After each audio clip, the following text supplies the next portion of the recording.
Hello, I'm Chris, and welcome to London. But before we move from Big Ben to the London Eye, I need to send a tweet. Only a few years ago, a tweet was something only birds did. Now everybody's tweeting, often using text speak or emoticons. But the inventiveness of the English language is nothing new. It has been evolving for over 1600 years. In AD 43, the Romans invaded Britain, conquering the indigenous Celts and taking over most of the country. In AD 409, they left. And around 50 years later, several tribes from around northern Germany, including the Angles, the Saxons and the Jutes, better known as the Anglo-Saxons, started to move in. They settled in the east, but unlike the Romans, the Anglo-Saxons didn't set out to conquer. They shared many things with the Celts, including language.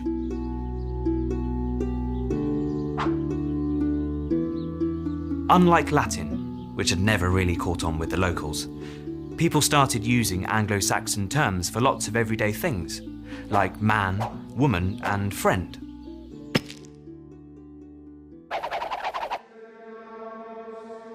But then Latin made a comeback. This time it didn't arrive with Roman soldiers, it arrived with Christian monks. Christianity became very popular with the locals and introduced a whole new alphabet and religious vocabulary.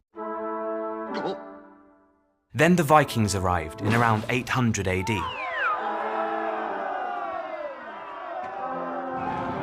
Their warrior spirit was reflected in their language. They raced through the country, ransacking towns and villages, armed with knives and clubs. They took land, goods and slaves. But they gave English around 2,000 words.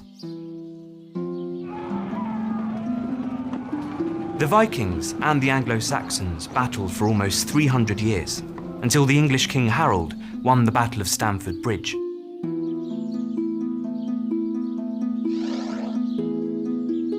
But only 3 weeks later, the unlucky Harold was killed by William the Conqueror, a Norman from France, at the Battle of Hastings.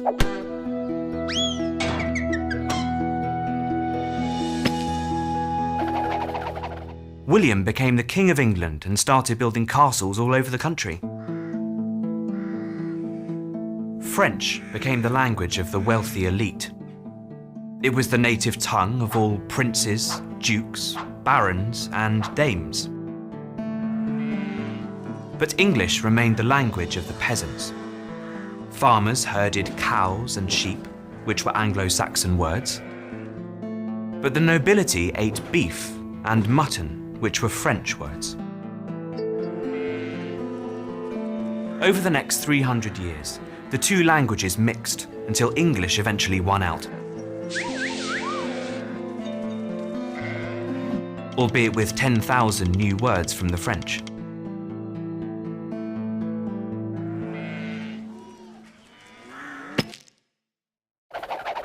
This richer language was the perfect plaything for poets and playwrights, and one literary genius contributed more than most.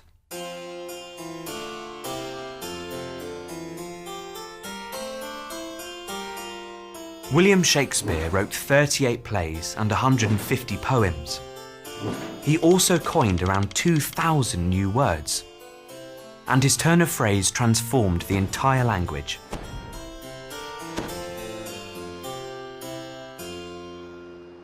The 16th century was also the age of discovery, and for Britain, this meant the birth of an empire that stretched across the globe. The British colonialists often used native words, and soon words like safari from the African language Swahili, pyjamas from the Urdu language in India, and boomerang from the native Australian language Daruk had entered the language. But the country that had the most impact on English was America. The newly independent America needed a new type of English. American English.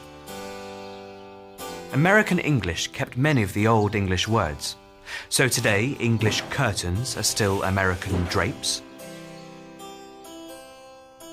English wardrobes are American closets. And English trousers are American pants. But the language changed a lot too. The father of American English was Noah Webster. He created a new dictionary which simplified the spelling of lots of complicated English words. He also introduced uniquely American words like squash, chowder, and skunk. By the 20th century, there were two main types of English: British English and American English. But throughout the 20th century, both continued to change and borrow from one another, especially with the invention of computers and the internet. Suddenly, we needed new words to describe our blogs, posts, and, of course, tweets. Today, English is truly global. There are around 375 million native speakers, and about 1.5 billion people learn it as a foreign language. But it is always changing and shifting to suit our needs. Today, the English vocabulary has over 170,000 words, and counting. We are inventing new words every day, and if we don't know them, we just Google them on our smartphones or send a tweet.